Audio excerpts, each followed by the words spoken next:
Hey everyone, welcome back to another tutorial. It's Stephanie here from Little Cookie Co. and I've got a great video of 6 different designs, very easy ones that will impress anybody around the holidays and Christmas season.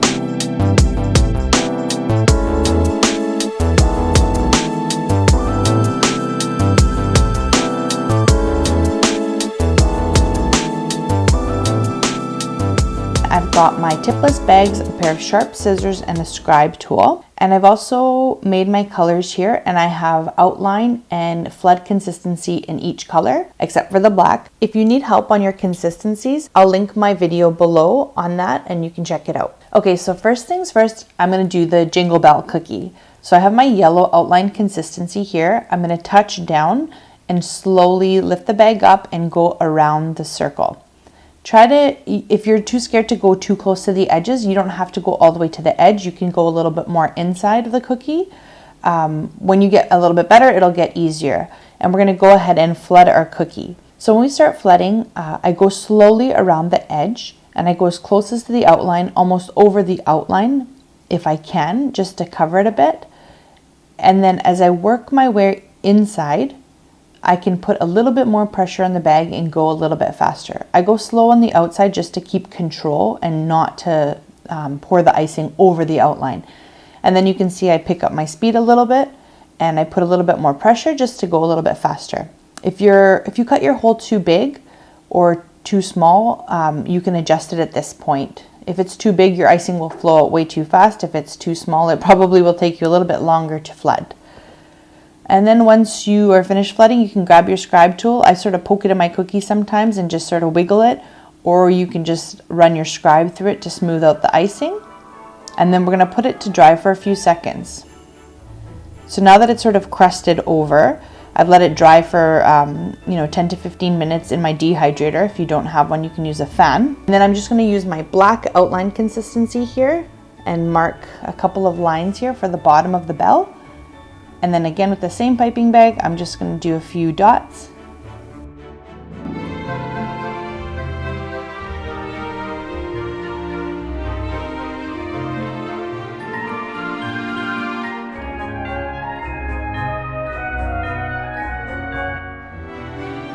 So what I want to do is pipe the outline of the top here, and then I'm going to pipe the middle. I'm using my outline consistency here. You can see it's a little bit thicker, so I'm sort of wiggling my bag as I go and it sort of smooths out the icing.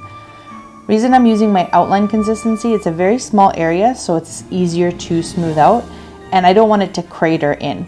So having my base only crusted over, not fully dry, and using my outline consistency on top, this will prevent the craters from happening. And then if you have a fan or a dehydrator, any food dehydrator works, you can use that. If not, just let them make sure that they are on the counter with air circulation. Don't cover them so that they dry fully.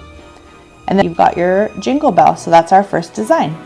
You can put this aside and let it dry, ideally overnight, to make sure that it's fully dry, that you can handle it tomorrow and you won't have any issues.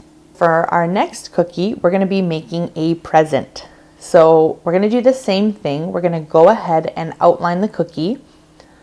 Again, I've cut in a small tip. If you go too small and your outline is really thin and small, what will happen is your flood could potentially leak over the edge. So I do like to do thicker outline, especially if you're sort of newer to this. You can do a thicker outline. That way, if you're not sure about the control of the piping bag and the pressure and your consistency, it gives you a little extra security.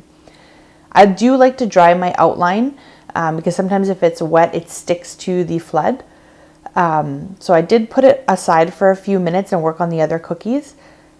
And then I'll bring it back and flood over. You can do it wet if you want, and you can wiggle it into the outline, but I prefer to have it dry. It keeps in my flood a lot better. So again, I go slowly around the edges. And as I work inward, I can go faster and put a little bit more pressure on the bag so that it comes out faster, because we're all impatient, let's be honest, right? So again, you can wiggle your cookie, or you can fill in with your scribe, fill in the holes and sort of just run your scribe. Here, my outline was a little bit thinner than I wanted it to be here. So you can see that my flood was kind of coming over the edge. So I just clean it up a bit. So now I'm going to grab my white, and this is my white flood consistency, and while the cookie is still wet, the red icing is still wet, we're going to add dots to it. So this is called the wet on wet, and what it does is that when you do it while the base layer is still wet and freshly flooded, the white actually melts into the red, and so it'll create an even surface. So we're not piping dots on top of the red, we're basically doing it inside. So I've let this dry a little bit, and again, I've let it crust over. So if I poke my finger through it, it will dent in, but it's crusted over enough that I can pipe the next layer. So here I'm just going to pipe 2 straight lines, and every time I pipe, I touch down and I lift my bag up a little bit, and then I touch back down to the point where I want it to stop. When you lift your bag up, what happens is your line comes out smoother. So I'm just going to do all the outlines. This is my green outline consistency. And so once I'm finished outlining the sort of ribbon of the present with the same consistency, my outline consistency, I'm going to fill it in. So what I usually do is I always work with 2 consistencies, but when I have smaller areas like this, I just use my outline consistency. If it's really super thick, then you'd see the way that I piped it. But if it's not super thick outline, you can sort of smooth it out like I am here. You can see it already sort of smoothed itself out, but if it needs a little bit of help, I sort of wiggle it through, or while I'm piping, I sort of just pile up the icing there and sort of wiggle my bag while I'm piping, and it smooths it out. So I'm going to put this aside for now and let it crust over and dry a little bit, and then we'll come back and do the details of the ribbon. So just remember, anytime we do sort of layers on top of layers, you want to make sure that your bottom layer is crusted over a little bit dry. So we'll go ahead and pipe like triangle shapes, and those will be our ribbon, the top of the bow. And again, I'm using my my outline consistency, and I'm just doing, I'm not doing an outline and letting it dry. I'm just doing a border and filling it in right away, and then using my scribe to perfect the shape. Your scribe is an amazing tool that helps so much. You can do so many things with it, and it's a really good mistake fixer or helper, I guess. So you can see like my bows aren't perfect, but I just, or ribbon isn't perfect, I can just fix it up with my scribe, and it gets to those little points perfectly. And then we're just going to add, your 2 bottom pieces of the ribbon, and same thing again, I'm just outlining and filling in right away, and just using my scribe to sort of fill it out. You can see that half of it's on the red part, half is on the green, but the icing consistency is thick enough, and it will just sort of settle itself. So whatever's underneath can be bumpy, and the top looks nice and smooth. We're just going to set that aside to dry for a little bit, and we'll come back and do the last detail on this one. Okay, so now I'm grabbing my outline consistency again. And an easy way to do the definition of the bows is you basically do sort of a teardrop shape on the top and then outline the rest of the bow. And so that sort of makes it look that 3D bow shape. So I do that on both sides. And if you need to use your scribe, if your outline, broke or something, you can just connect it together. And again, I'm just doing a little sort of tear shape, raindrop on the very top there to give sort of that loop bow effect. And then I'm outlining the rest of the bow. And then I'll go ahead and outline the bottom 2 ribbons as well. And then once I'm done that, I will go ahead and put big amount of icing in the middle and wiggle it just to make the center of the bow. And then that will be our present cookie, and we can set aside to dry. I'm going to show you guys how to do a cut in our tipless bags in case you didn't know. So here I have my next color that I'll be using, my white icing, and I'm going to flatten the tip of the bag with a seam in the middle facing up and just cut across with my sharp scissors. Always start small because you can always cut bigger if you need to. So what I usually do is test out my icing. I'll draw a line or 2, and if it's okay, then I'll go. I sort of know how big I want the holes now, and I'm used to cutting it, but if you're not, you can always test it out on a piece of paper towel or something to see how big your outline is, and if it's too small, you can always cut it bigger. If your icing is starting to curl out of your bag or doesn't come out you have to put a lot of pressure on it, then you might want to cut the hole bigger. So here I've done my outline again. I'm going to let it dry for a couple minutes. Now that it's dry, I'm going to go in with my flood icing. And you guys can see that with consistency, it's hard to know in the beginning how thin, how thick your icing should be. When I'm doing smaller cookies, these are hard to tell, but they're a little bit smaller than my average cookie. And so if I have a really loose flood, it's easy for a lot of the flood to come out of the bag at once. And so what happens is you overflood your cookie and it runs off the edge. So when I have smaller cookies, I tend to go a tad thicker on my flood because it's a smaller area. I can flood it faster and then I can wiggle it and shake the cookie smooth. Whereas if it's a bigger cookie, by the time you get to the middle flood section, your outsides may start drying and it's harder to smooth out. And so here we have our milk cookie. So I flooded it white. Now that the flood is crusted over, I can go ahead and pipe my letters. And so I'm just going to write milk with my black outline consistency. And you can see if you have any breakages in the icing flow, that's usually like an air bubble or something. So you can just go in with the scribe and fix it. And I'm just freehanding and I'm trying to just make sure that all the letters are the same size. So I'm starting on the top, trying to line up each top and bottom of the letters. And again, to make it smooth, I touch down my bag, I lift it up, and I touch back down when the line is done. That will give me a smooth line. This one's a pretty simple one, but it's pretty cute too, especially when you have the chocolate chip cookie to go with it. Okay, so our next one, you can't have milk without cookies. So we are going to make a chocolate chip cookie. Okay, here my icing didn't come out properly. It sort of bubbled up and didn't continue. So I'm just going to scrape it off with my scribe and restart again. So I'm going to touch down and put some pressure on and outline. So for this one, we're actually just going to use our outline consistency for the whole cookie because I want some texture to my cookie so that it looks like an actual chocolate chip cookie.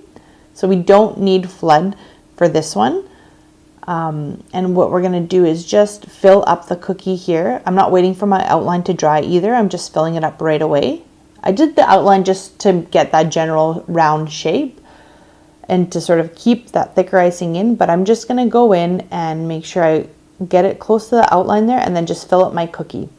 Now, depending how thick or thin your outline icing is, you can see here that mine is starting to settle into itself, and I do want some texture. I don't want it to eventually just even out flat or almost flat. So I'm going to fill it up here, and I'm just going to keep playing with it with my scribe once I've filled enough icing in there, just to keep giving it texture. Mine was a little bit looser than I wanted, and so I'm going to play with it and then see if it still keeps melting into itself. I'll leave it for a minute or so to let it start to dry or keep shape. And then I'll go back in with my scribe and make little marks. You can see, like right now, it's sort of melting. It's losing the details to it that I've made. And here I've put a little bit too much icing, so I'm just going to run my scribe around it just to get the icing, because if I leave it, it might flow right off the cookie down the side. So again, you can just use your scribe vertically beside the cookie to clean it up. So it's not keeping the little marks that I'm making in with my scribe. So I put it off to the side for a minute or so, and I'm going to come back to it now and again just start poking it and playing around with my scribe until I'm happy that it's keeping the little marks and peaks in there to make it look like a chocolate chip cookie. So once my base has dried or crusted over, I can add the chocolate chips to it. So I've got my black icing here. If you want to add real chocolate chips, you can. Before it dries, you have to put them in the icing so that they stick to it. But here I just have icing, and I'm just going to put a few dots on it. And I've got my outline consistency so that it doesn't puddle. And that's it. And we're done for the chocolate chip cookie. All right, so our next cookie is a Christmas tree. I think this one is super cute too. And so we're going to do the base blue. You can pick any color you want. And we're going to do the same thing. We're going to outline the cookie. If you can't outline a circle very well, or you outline it and it doesn't look like a perfect circle, don't worry about it. Circles are really hard to outline. I hate doing them, but they're a good handy shape to have, but they never come out perfectly circle. So if you can, good for you. If you can't, don't worry about it. Once the design is on, nobody will notice. So I've outlined, let it dry, and now I'm going to my flood. And so here again, we don't put too much pressure on the bag on the outside, because if you go too close to your line with too much pressure, you might flood over the outline and it might drip over the side of the cookie. And then when I get inside, I can go a little bit more faster and be a little bit more clumsy with more pressure because the flood is on the inside. So it's just towards the edges you want to be careful.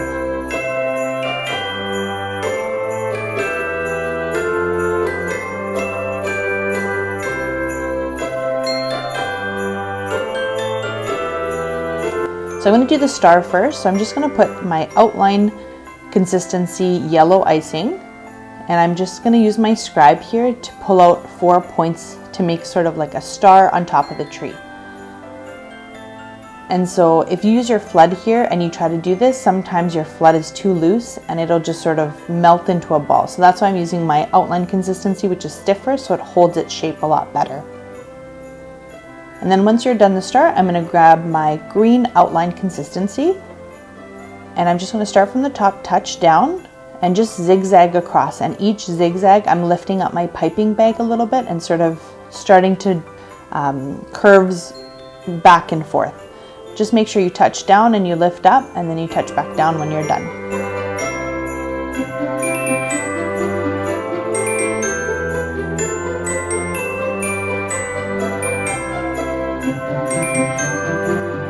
Now we're gonna do the string of the lights. So I've got my black outline, and I'm gonna pipe from one side to the other. And just remember, touch down when you're changing directions or when you want to stop, so that the icing sticks to the cookie. And we lift up in between to get a nice smooth line. And then here I'm using my outline consistency, my thicker icing, and I'm just gonna put a few dots, and I'm gonna spread them out. So I'll do all my red lights first, and then I'll go back in with my green and my yellow. You can pick whichever lights you want, or colors, sorry, you want. And some can be facing up, some can be facing down, so that it looks like a natural string of lights, Christmas lights.